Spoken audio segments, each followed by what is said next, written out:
Coming up in today's show, stocks finish off a mixed week.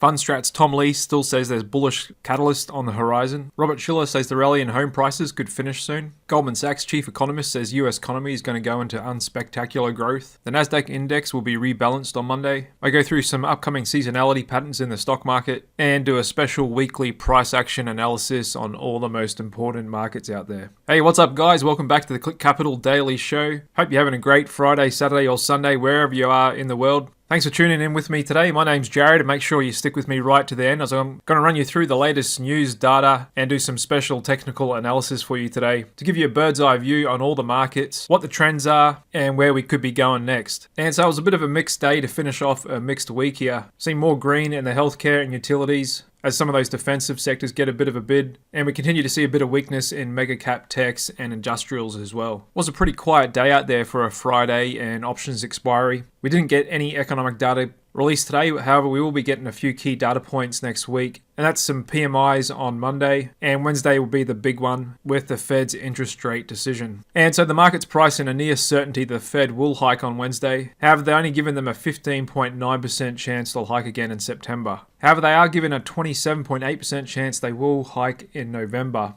So we still may see another second hike before the end of the year. If inflation holds up with a tight jobs market, then that's very much a real possibility. And this is one of the most persistently overbought markets I've ever seen. The Fear and Greed Index spent the whole of June in elevated levels above 70, and it looks like we're going to do the same for July as well. Finishing the week at a huge 82, and we've got extreme sentiment readings across the board, including the AAPL Investor Sentiment Survey, which is a weekly survey on investors' view of the financial market for the next 6 months. And so the latest reading we got yesterday came in at a huge 51%, which is the highest it's been since April 2021. So investors are more optimistic than they have been for over 2 years here. And a big part of that is the call option activity, which continues to persist with 57% of the volume today in calls.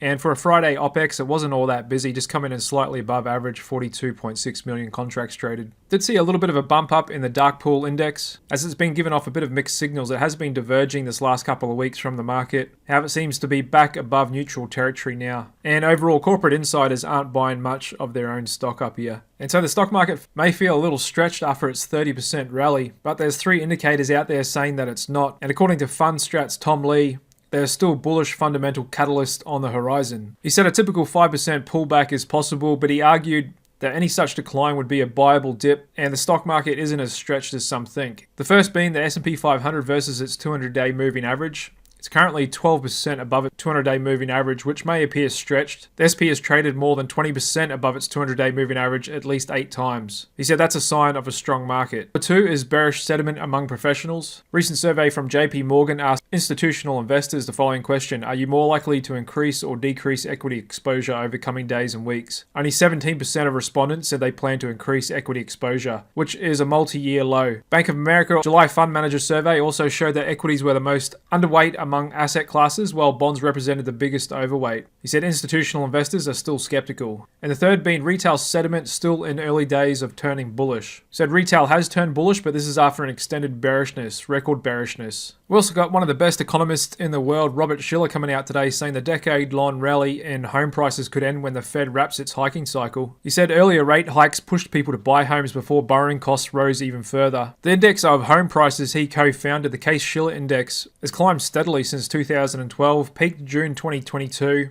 went on a downturn but started going back up in January this year. He said the fear of interest rate increases has influenced people's thinking. New buyers wanted to get in before rates went up even more and lock in a low rate.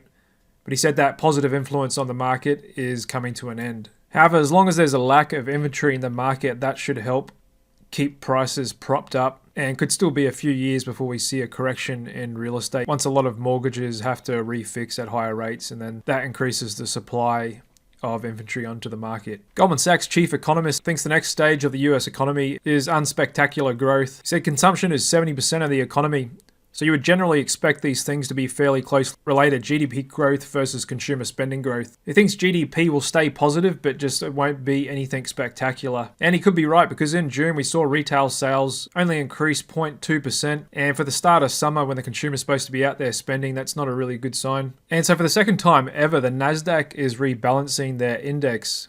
the NASDAQ 100 on Monday. And that's because those big mega cap techs almost became half of the index in their weighting. And after their rebalance on Monday, they'll get that weighting down to 40%, which is still very concentrated for an index. Apple and Microsoft will still remain the most heavily weighted components, but their weightings will come down to 12% and 10%, which again is really concentrated weighting for the top two stocks. So there's estimated to be about 300 billion or more tied to the NASDAQ 100 index in exchange-traded funds, mutual funds and the like that will have to do that rebalancing. However, looking back at the last special rebalance in 2011, there was really a limited effect because the NASDAQ already announced this a couple of weeks ago. And as soon as they announced it, we kind of already saw the effect in the price action the next day. So it's kind of already priced into the market. The algos have already got ahead of it. And so the winning index this week was the Dow Jones Industrials, which has been on a bit of a tear on the back of the industrial sector, which I'll get into a bit later on the charts. And so the Dow's closed up for 10 straight days. And here's an interesting chart going back over 100 years, showing what the average return is a week later, quarter later, and a year later. And it looks like a bit of a bullish breadth signal, because a week later we're high 60% of the time, a quarter later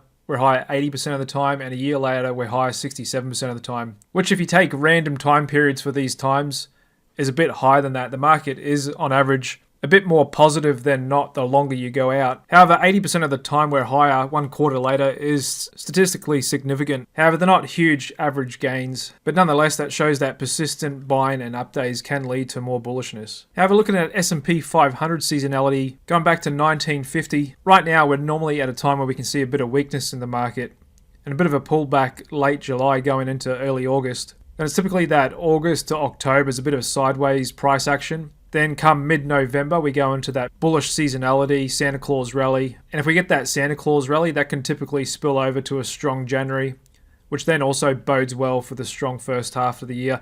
And that seasonality kind of played out perfectly this year as well. And we can see that weak stock price seasonality also play out in the volatility index. And this looks to be following seasonality to a T as well, where we can typically bottom out this time of year and rally on the VIX going into October before we come off, and going into the Santa Claus rally, VIX can really dive around that time of year. So according to seasonality, we shouldn't be surprised if we see this pattern play out as well, as we've been following similar pattern all year already. Okay, into the charts, and I wanted to do something a little bit different today. Since it's the end of the week and it was a bit of a quiet day to finish out the week as well, I thought we'd just take a look at some pure price action and strip away all the indicators off the chart. The only thing I'm going to keep is volume, of course, and some support and resistance zones, and we may draw a few trend lines in here. And we'll kind of just step back from the markets and take a bird's eye view of the price action over the last couple of years and where we are now in that context. And I find that can kind of help to see what the trends really are in the market, as it's too easy for us to get caught up in the day-to-day noise and headlines out there. So today I'm just going to stick with the weekly charts and no indicators. And then come Monday afternoon, we'll be back into the daily charts and analysis.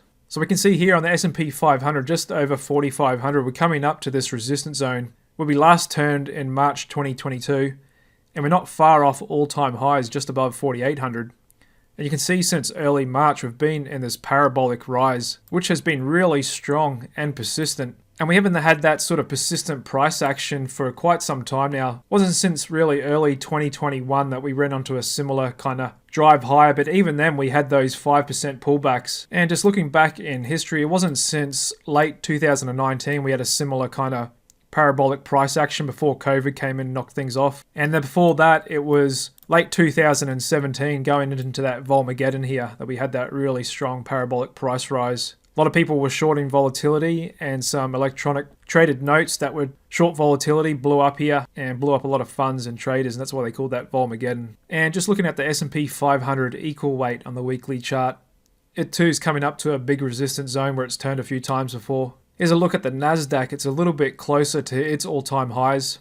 However, we did just put in an inverted hammer candle formation, and it too has been on this really steep ascent higher. And so it may be too early to call a short-term top here, and the market may be attracted to this all-time high to come up and test that level, and could be potentially setting up for an epic double top. But it's really those mega cap techs that's pulling the index up there. You can see that in the equal weighted NASDAQ 100. It's not quite as elevated, but still has been really strong this last couple of months. And there's the Dow Jones Industrial, just did a clean break above this big resistance zone we've been watching for a while here. And this looks to be a bit of an inverted head and shoulders pattern. And when you zoom out, it kind of looks like a bit of a springboard. We could go a bit higher here. And it too isn't far away from all-time highs. And once again, on the mid-cap, similar story. Coming up to a bit of a resistance zone. But the smaller you go, the weaker we get. And we can see that in the Russell 2000. It's been in a bit of a kangaroo market, hopping up and down for over a year and a half now, and with a bit of overhead resistance. And just zooming out, we can see it had nowhere near the same rally that the Nasdaq had after COVID. Smaller again and weaker again are the micro caps. And they're a lot more closer to this cycle low than the last high we got in early 21. Looking at the international stock indices as Canada's TSX, that too has a bit of overhead resistance here. We'll just draw a box in. And for those new to trading, when drawing support and resistance boxes, ideally you want to get as many recent turns in as possible while keeping the box's height as short as possible. So you don't ever want to put a box like this, and it shouldn't be so narrow like this. You want to get as many candle wicks in there as possible while keeping it as short as possible. And so when we look at these zones, typically you'll see price come up and stall there, and typically before we make a turn, price will stall for a little bit and then make the turn. However, like we've seen on the Dow, if it consolidates in that zone, kind of pushes up against it, then it can make a clean breakout and could potentially be the start of a new move. Here's UK's FTSE as well, which did not have that sharp sell-off like the American indices and many of the other risk assets around the world last year. Actually kind of held up really well in a kangaroo market. It's been consolidating and looks to be coming up towards its all-time highs. Here's Germany's DAX, which came off sharply last year into September. It's actually had quite the rebound since then, up 36%. And it too is pushing up against all-time highs here. We can draw in a big resistance box there and a bit of a trend line here as well to see whether it can hold that or it may fall down through it. Japan's Nikkei has been on an absolute tear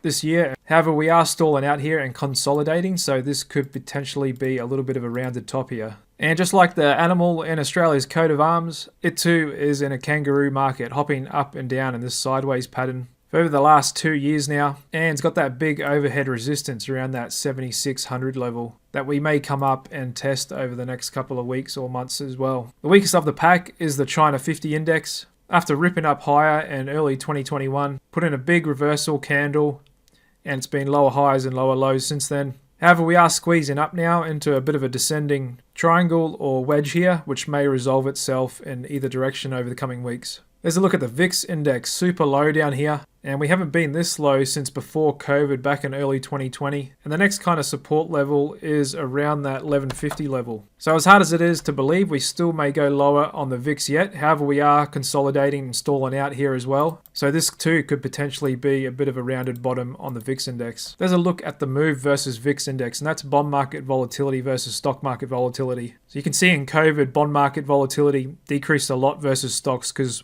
when bad things happen, stocks get a lot more volatile, and there's a bit of a flight to safety to long-dated treasuries. You can see this spread's been in a steady uptrend since 2021, kind of respecting this trend line here, and then the last couple of months it looks to have accelerated, and this is near all-time highs of how elevated bond volatility is versus stock volatility. And the bond market's more sophisticated and better at pricing the future than stocks, as it's made up of more larger and sophisticated traders than the stock market. There's a look at the SKU index, which has been on a steep climb all year as well, and that represents the price of out-of-the-money S&P 500 put options. And typically before the correction, you see the price of that insurance increase. Then once we get the correction in the market and all the hot air has been deflated out of it, then also comes down the premium. So you could think of it as kind of like the flood. Before the flood, the price of flood insurance goes up.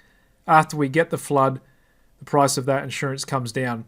So we're still climbing here. The market's still pricing in that we still may get that flood later this year. There's a look at the amount of stocks above their 200-day average in the S&P 500 index. We can see that's pushing up towards those late January highs here at 75%, and that's that improving breadth we've been seeing in the market over the last couple of months, with a lot of stocks jumping back above their long-term average after we got down to 10% in late September last year. However, we're still well off those bull market highs where we had over 95% of stocks above their long-term average. The amount of NYSE stocks making new highs has been on the climb this last couple of weeks, but still isn't that roaring bull market like we saw in 2021 with all that breadth and a lot of stocks making new highs. Same deal in NASDAQ. We've seen a bump up, but still nowhere near the amount of breadth we've got back in 21. Here's a look at growth sectors versus defensive sectors, and we put in quite the reversal candle this week. We started the week ripping up to new highs, but that was quickly sold off on the back of those earnings from Tesla and Netflix, which kind of caused a bit of a sell-off across all growth and high beta stocks. And you can see that wasn't too far off its all-time highs as well, and has been on a huge rally this year, climbing almost 40% since we hit those lows late last year. Same kind of look in high beta stocks versus low volatility stocks. Got up to near those all-time highs, but looks to have rejected off in a reversal candle formation. So we'll have to see whether we can get some more confirmation on the downside and kind of break this trend line here a bit. Similar story on growth versus value stocks. We can see a big bearish engulfing candle on volume as well. We look to have potentially gone through this trend line, and we may be marking the start of a rotation in the market here out of growth into value, and we can see that in the price action of energy and financials, which I'll get into in a bit later. There's a look at the Russell 2000 versus the S&P 500. Been consolidating here for a few months now. Look to be trying to put in a bottom, and small caps have been really weak versus large caps this last 2 years. Good measure of risk in the markets is how high yield bonds are trading versus treasuries, and we can see that in the spread here of HYG versus IEI ETFs, and that's been trekking sideways for the last couple of years. We can see that sold off hard in COVID, but unlike the stock market, isn't tracking up to near its highs. So there isn't as much optimism in the bond market as there is in the equity market. And there's a look at inflation expectations as measured by inflation-protected treasuries versus regular treasuries. And we can see ever since COVID it bottomed and shot up thanks to all the stimulus and liquidity from the Fed.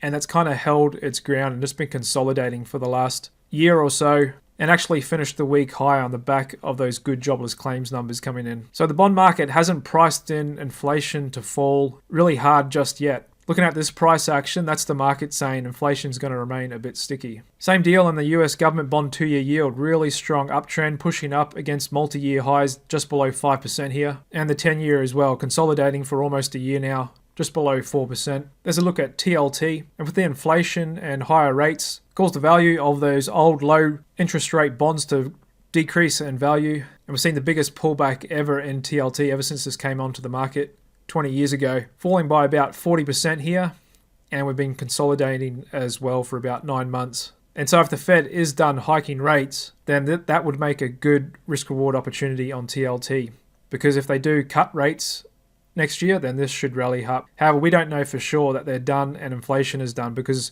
if they're not done, then bond prices could continue to fall, and we may take out those lows around 90. There's a look at the dollar index, just lost its key support level last week below 100, however it kind of reclaimed it a bit this week. But overall, that's been in a downtrend for about a year now with lower highs and lower lows. There's a look at Bitcoin, just been consolidating at that big $30,000 resistance zone. We've seen it turn off a few times before. And like I said yesterday, it's kind of hard to call this a bull market or a bear market, as we've kind of bounced off these lows, but we haven't done so much as a 50% retracement from all-time highs just below 70,000 a coin, and so it's still yet to be seen whether this consolidation is indeed a bull flag here and we break out, or we may just peel away from here. There's a look at the commodity index.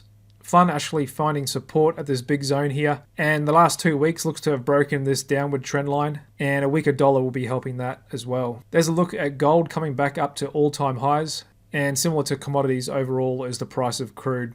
Been consolidating for the last 9 months down here, and still has a bit of work to do before we could call it resuming an uptrend. Agricultural commodities are doing a lot stronger though, coming up to all-time highs. Over to stock sectors, there's the cannabis ETF. I'll have to put that on a log chart. It's been hammered so hard. And we can see that too has been consolidating for a few months now and trying to find support down here.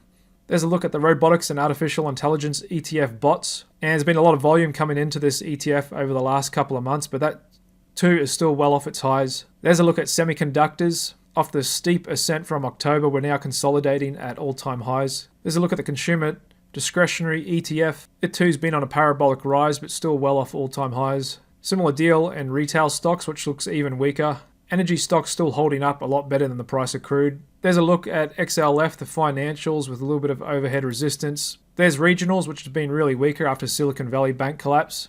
However, we might be putting in a small inverted head and shoulders pattern here and may have found a bottom. One of the strongest sectors out there is aerospace and defense. didn't have much of a pullback last year and consolidating near all-time highs. And many people might find this surprising, but the strongest sector of them all, technically speaking, is the industrials, actually just breaking out to all-time highs this week. And that's the only sector in index that I cover that is actually breaking out to all-time highs. And that's what's helping the Dow Jones Industrials as well, similar pattern. Wouldn't it be funny if we are going into a new bull market and the leader of this bull market is good old industrials? Even though looking at the macro data, we're seeing continued contraction readings in the manufacturing sector. And we're seeing those numbers show up in the railroads, Chinese exports as well. However, just following price action, industrials are breaking out here and transports are catching a bid as well. Healthcare, defensive sector held up really well last year, can still be consolidating like the last 2 years. Similar price action in staples and utilities, which are a bit weaker and been in this kangaroo market for the last 3 years or so. Over to some popular stocks, there's BlackRock coming up to resistance. Warren Buffett's Berkshire Hathaway coming up to all-time highs. Same with JP Morgan. And there's a look at Apple, which hit all-time highs this week, but did a big shooting star reversal candlestick formation here. And just look at that steep ascent on the price of Apple shares. How much longer is that going to last? It's not going to go on forever. At some point, we will have to break through here. Similar deal on Microsoft. Did a bit of a shooting star. Big rejection from new highs on big volume. Came off hard. And this could be potentially a spot where this consolidation then turns into a full-blown reversal. Google's a bit weaker. Amazon more so. The strongest mega cap tech this year is NVDA, but that's done a bit of a reversal formation candlestick here. Tesla as well has done a bearish engulfing candle on volume after it rejected off that big $300 level. Meta's been on a parabolic tear, and Netflix as well. Big inverted hammer here on volume. Meme stocks have been doing well of late. However, when you zoom out, still well off those crazy 2021 highs. You can see that in Robinhood, Coinbase. Carvana's been the hottest stock in the market of late, but however, it's well off its highs. And similar story in Beyond Meat and the others. There's a look at the hammered telecom stocks. AT&T put in a huge hammer candle formation this week on volume, right around these price support levels. Same deal on Verizon. Looks like some big value investors may have stepped in here as they are undervalued. And finally, a look at Bank of America, a lot weaker than JP Morgan. Same deal with Citigroup and Wells, and Charles Schwab starting to come back after putting in a monster week. Alright guys, that wraps it up for this week and special edition of the Click Capital Daily Show, going through all the weekly charts. I hope you found them interesting and some value in it. And if you did, think about hitting that subscribe and like button. I'd greatly appreciate your support and always interested to hear your comments on the markets down below this video as I reply to every one. And so I guess the theme for this week technically is we put some pretty good reversal formations on mega cap tech and other growth stocks. And we'll just have to see whether we can get that confirmation next week. And the market will really be paying attention to what Jay Powell says on Wednesday. It's almost certain he's going to hike, but we'll be looking forward to his forward guidance. And so far, the market is expecting them to pause in October. However, we'll be looking to see what he says about maybe doing another hike in November. And I'd say any hawkish language out of him, we may see a continuation of that reversal in the NASDAQ and those other stocks. And we may start breaking these parabolic uptrend lines that we've had in place almost all year now. For now, momentum remains strong. We are short-term technically overbought. However, strong moves like this can bode well for the medium term. And then to make it even more confusing, we've got degrading macro backdrop as well. So we'll see what happens next week. Thanks very much for watching. I hope you have a great weekend, and I'll see you again Monday afternoon. Cheers.